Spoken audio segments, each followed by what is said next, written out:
ಎಲ್ಲ ಮಾಧ್ಯಮದವರಿಗೆ ಸ್ವಾಗತ. ನಿನ್ನೆ ರಾತ್ರಿವರೆಗೂ ಕೂಡ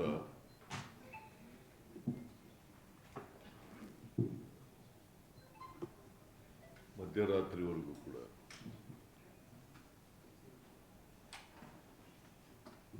ಟಾಟಾ IPL ಮ್ಯಾಚು ಫೈನಲ್ ನಡೆದಿತ್ತು ಅಹಮದಾಬಾದ್ನಲ್ಲಿ.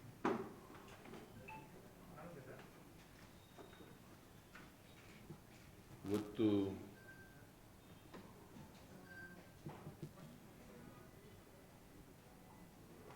ಆ ವಿಜಯೋತ್ಸವ ಆಚರಣೆ ಮಾಡಲಿಕ್ಕೆ ಕ್ರಿಕೆಟ್ ಅಸೋಸಿಯೇಷನ್ ಅವರು ಕಾರ್ಯಕ್ರಮ ಹಮ್ಮಿಕೊಂಡಿದ್ದರು.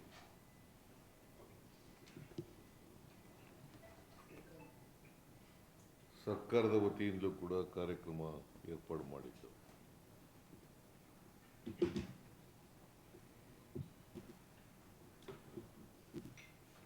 ಅಲ್ಲಿ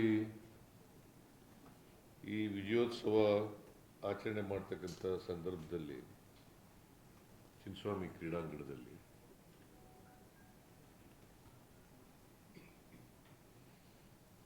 ಬಹಳ ದೊಡ್ಡ ದುರಂತ ನಡೆದಿದೆ.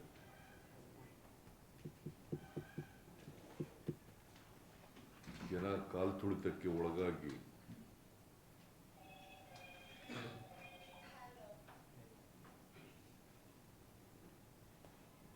ಹನ್ನೊಂದು ಜನರು ಮೃತಪಟ್ಟಿದ್ದಾರೆ.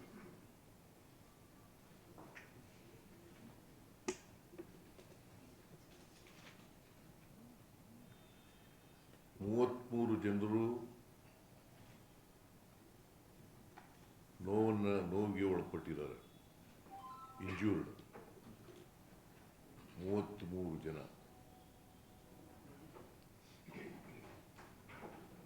ನಾನು ಬೌರಿಂಗ್ ಹಾಸ್ಪಿಟಲ್ಗೆ,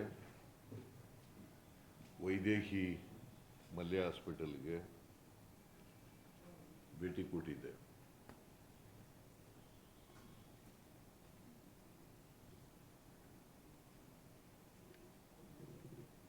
ಈ ಸಂಭ್ರಮ ಆಚರಣೆ ಮಾಡುವಾಗ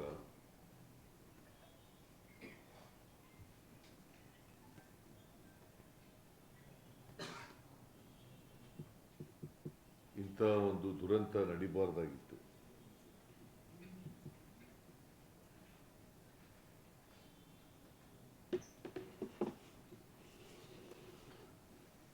ಸರ್ಕಾರ ಇದಕ್ಕೋಸ್ಕರ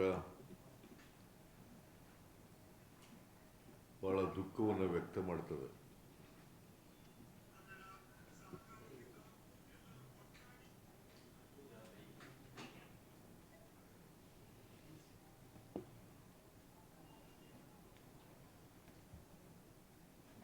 ನಮ್ಮ ನಿರೀಕ್ಷೆಗೂ ಮೀರಿ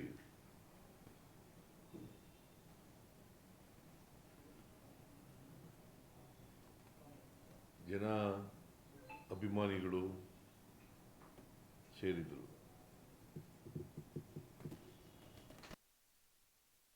ವಿಧಾನಸೌಧದ ಎದುರುಗಡೆ ಸುಮಾರು 1 ಲಕ್ಷಕ್ಕೂ ಹೆಚ್ಚು ಜನ ಸೇರಿದ್ರು.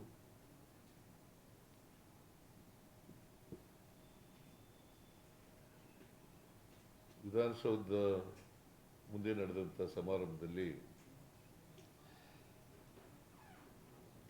ಯಾವುದೇ ಅನಿರೀಕ್ಷಿತ ಘಟನೆ ನಡೆದಿಲ್ಲ, ದುರಂತ ನಡೆದಿಲ್ಲ.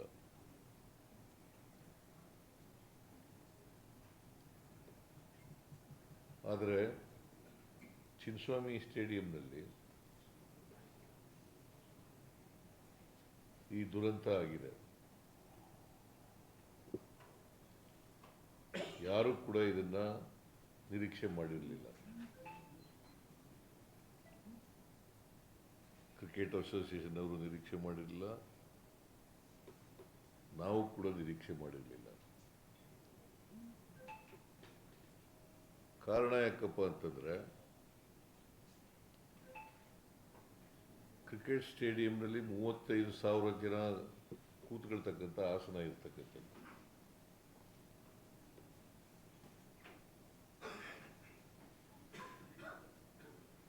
ಚಿಕ್ಕ ಸ್ಟೇಡಿಯಂನಲ್ಲಿ, ಚಿನ್ನಸ್ವಾಮಿ ಚಿಕ್ಕ ಕ್ರಿಕೆಟ್ ಸ್ಟೇಡಿಯಂನಲ್ಲಿ 35 ಆಸನಗಳಿರ್ತಕ್ಕಂಥ ಸ್ಟೇಡಿಯಂ ಅದು. ಆದರೆ 2-3 ಲಕ್ಷ ಜನ ಬಂದ್ಬಿಟ್ಟಿದ್ದಾರೆ.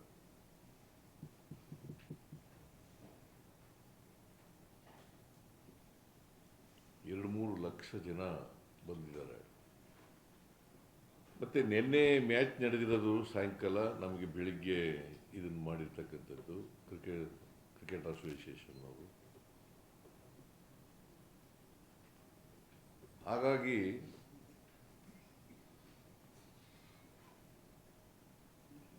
ಯಾರು ಕೂಡ ನಿರೀಕ್ಷೆ ಮಾಡಿರಲಿಲ್ಲ.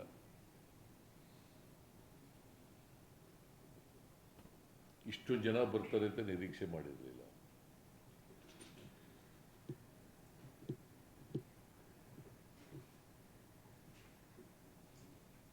ಸ್ಟೇಡಿಯಂನಲ್ಲಿ ಎಷ್ಟು ಕೆಪಾಸಿಟಿ ಇದೆ ಅಷ್ಟು ಜನ ಬರ್ಬೋದು, ಅದಕ್ಕಿಂತ ಸ್ವಲ್ಪ ಜಾಸ್ತಿ ಜನ ಬರ್ಬೋದು ಅಂತ ನಿರೀಕ್ಷೆ ಇತ್ತು.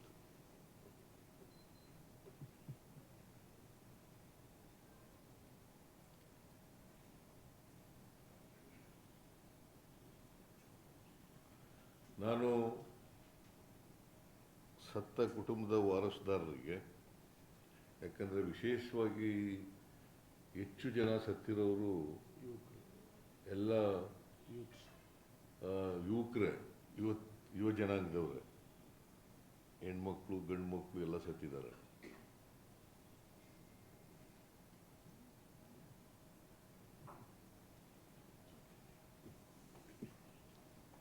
ಹೆಣ್ಮಕ್ಳು ಸತ್ತಿದ್ದಾರೆ, ಗಂಡು ಮಕ್ಕಳು ಸತ್ತಿದ್ದಾರೆ. ಅವರ ಕುಟುಂಬದ ವಾರಸುದಾರರಿಗೆ ಸರ್ಕಾರ 10 ಲಕ್ಷ ರೂಪಾಯಿಗಳನ್ನು ಪರಿಹಾರವಾಗಿ ಕೊಡ್ತೀವಿ.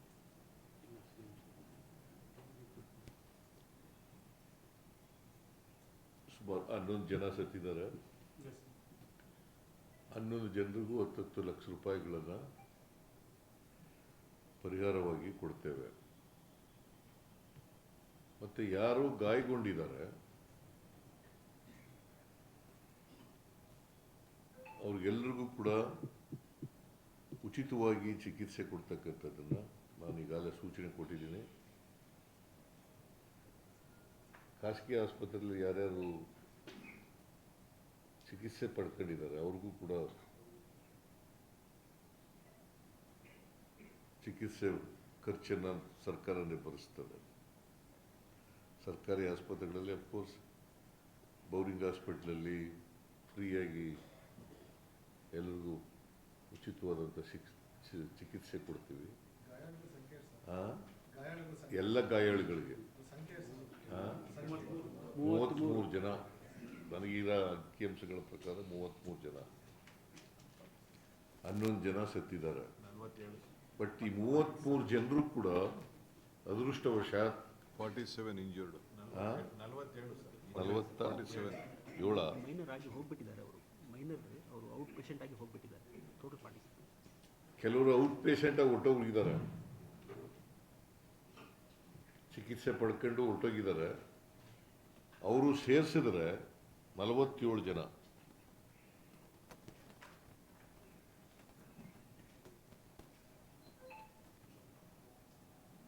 ಅವರೆಲ್ಲರೂ ಕೂಡ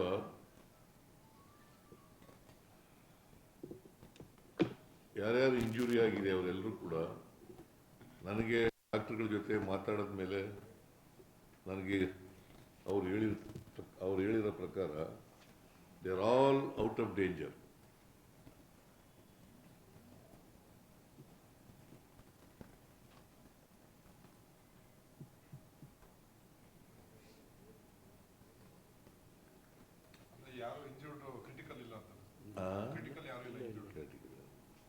ಆಮೇಲೆ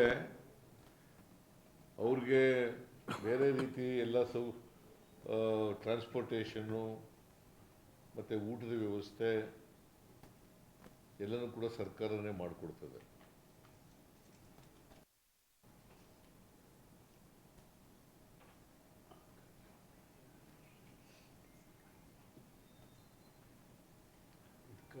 ಇದು ಒಂದು ಅನಿರೀಕ್ಷಿತ ದುರಂತ.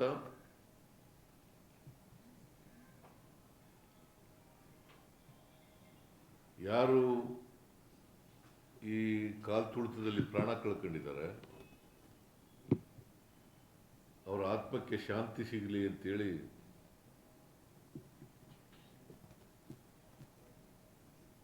ಸರ್ಕಾರ ಪ್ರಾರ್ಥನೆ ಮಾಡ್ತದೆ.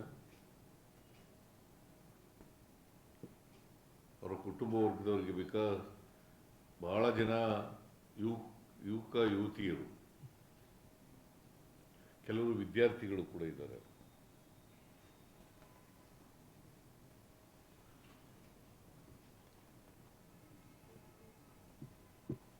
ಸೊ ಅವರು ವಾರಸುದಾರರಿಗೆ, ಅವರ ಪೋಷಕರಿಗೆ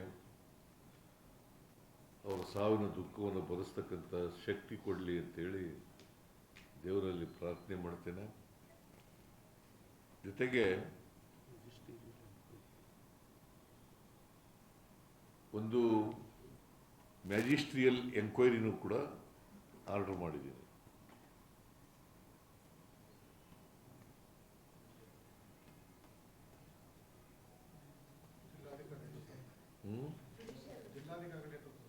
ಹೌದು, ಜಿಲ್ಲಾಧಿಕಾರಿಯಿಂದ ವಿಚಾರಣೆ ಮಾಡಿಸ್ತೀನಿ.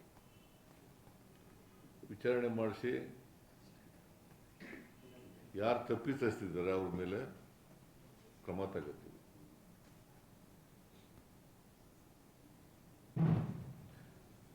ನಾನು ಯಾಕೆ ಹೇಳ್ತಾ ಇದ್ದೀನಿ ಅಂದರೆ, ಇದು ಒಂದು ಅನಿರೀಕ್ಷಿತವಾದಂಥ ಬೆಳವಣಿಗೆ.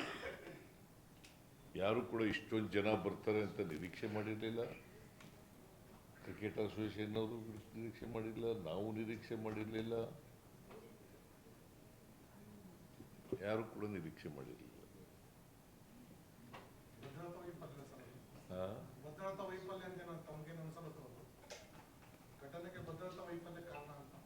ಏನು ಭದ್ರತೆ ವೈಫಲ್ಯ? ನೀನು ವಿರೋಧ ಪಕ್ಷದವ್ರ ಥರ ಮಾತಾಡ್ತೀಯಲ್ಲ. ನೋಡಪ್ಪ, ಹೇಳ್ರಿ ಇಲ್ಲಿ.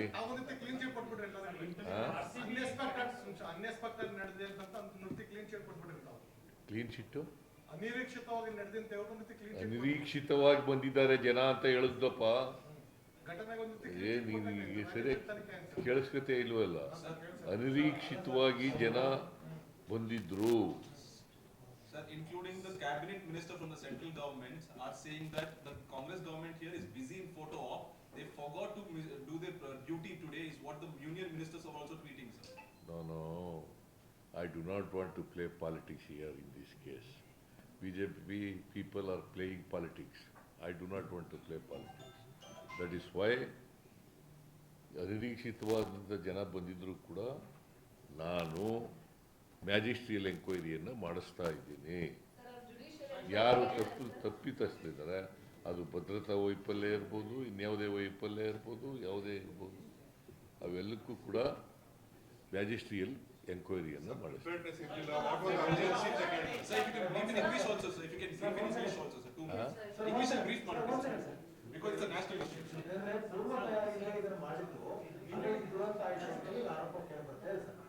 ಪೂರ್ವ ತಯಾರಿ ಇಲ್ಲದೆ ಈ ಕಾರ್ಯಕ್ರಮದ ಆಯೋಜನೆ ಮಾಡಲಾಯಿತು, ಹಾಗಾಗಿ ದುರಂತ ಆಯಿತು ಅಂತ ಹೇಳಿ ಆರೋಪ ಸರ್ಕಾರದ ಆರೋಪ ಕೇಳಿ ಬರ್ತಾರೆ.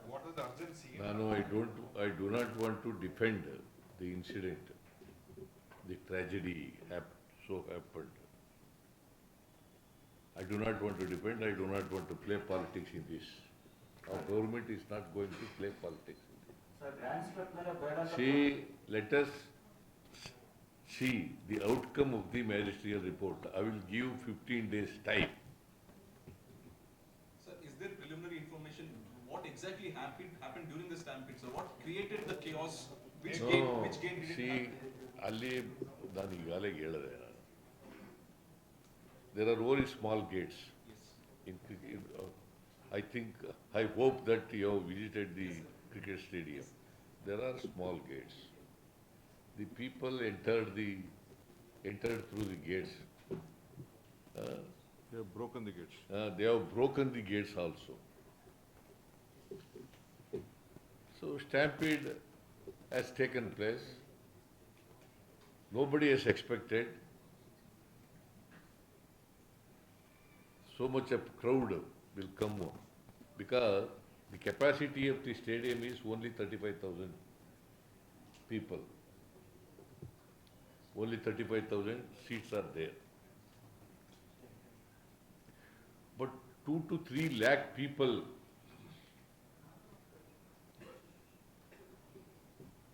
have come to participate in the celebration.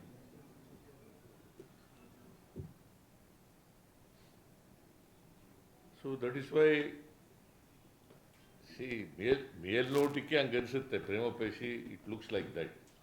It doesn't mean that ನಾನು ಖಚಿತವಾಗಿ ಏನು ನಡೆದೇ ಇಲ್ಲ ಅಂತ ಏನು ಹೇಳಿಲ್ಲ. That is why I ordered magisterial inquiry and I given 15 days time. Sir, Rahul Gandhi has tweeted. Your leader Rahul Gandhi has just tweeted, sir. Every safety protocol for public event must be reviewed by the government and strictly enforced. ಅಂತ tweet ಮಾಡಿದ್ರು sir Rahul Gandhi just now, sir. ನಾನು ನೋಡಿಲ್ಲ, ಇನ್ನಾನು ನೋಡಿಲ್ಲ.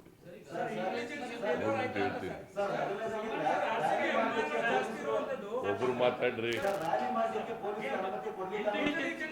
ಮಾತಾಡ್ತಾ ಇದ್ದಾರೆ, ತಾಳಪ್ಪ. Sir, rally ಮಾಡಲಿಕ್ಕೆ ಪೊಲೀಸರು ಬೇಡ ಅಂತ ಹೇಳಿದ್ರು ಅನ್ನೋ ಕಾರಣಕ್ಕೆ ಮಾಡಲಿಲ್ಲ ಅನ್ನೋದು ಸರ್. ಅದೇ ರೀತಿ ಗ್ರ್ಯಾಂಡ್ ಸ್ಟೆಪ್ ಮೇಲೆ ಕೂಡ ಕಾರ್ಯಕ್ರಮ ಬೇಡ ಅಂತ ಪೊಲೀಸರು ಹೇಳಿದ್ರು. ಬೆಂಗಳೂರು ಸಿಟಿ ಕಮಿಷನರ್ ಅಲ್ಲಿ ಬೇಡ ಅನ್ನುವಂಥದ್ದನ್ನ ಹೇಳಿದ್ರು. ಯಾರು? ಬೆಂಗಳೂರು ಸಿಟಿ ಕಮಿಷನರ್ ಅವರು. ಇಲ್ಲ, ನಿಮ್ಗೆ ಯಾರು ಹೇಳಿದ್ರು?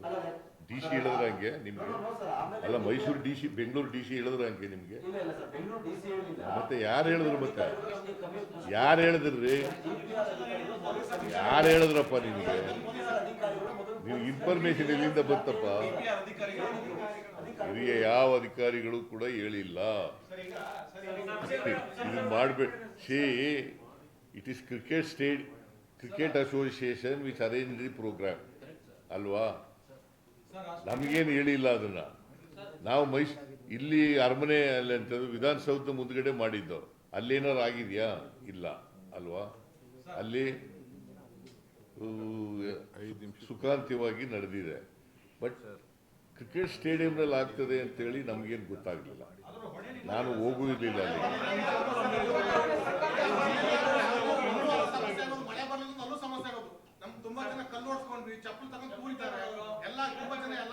ಯಾರು?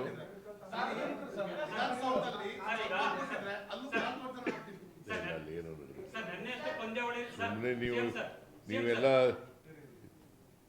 ಅಲ್ಲಿ ಅಲ್ಲೋ ಇದ್ರಲ್ಲಪ್ಪ ನೀವೆಲ್ಲ. ಅಲ್ಲೇನು ನಡೀತು? ನನಗೆ ಗೊತ್ತಿರೋ ಮಟ್ಟಿಗೆ ಏನೂ ನಡೆದಿಲ್ಲ ಅಲ್ಲಿ. ನನಗೆ ಗೊತ್ತಿರೋ ಮಟ್ಟಿಗೆ, ನನಗಿರೋ ಇನ್ಫಾರ್ಮೇಶನ್ ಪ್ರಕಾರ ಏನೂ ನಡೆದಿಲ್ಲ.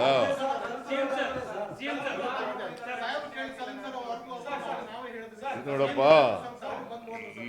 ಈ ಥರದವು ಅನೇಕ ಸ್ಟ್ಯಾಂಪೀಡ್ಗಳು ನಡೆದಿದ್ದಾವೆ.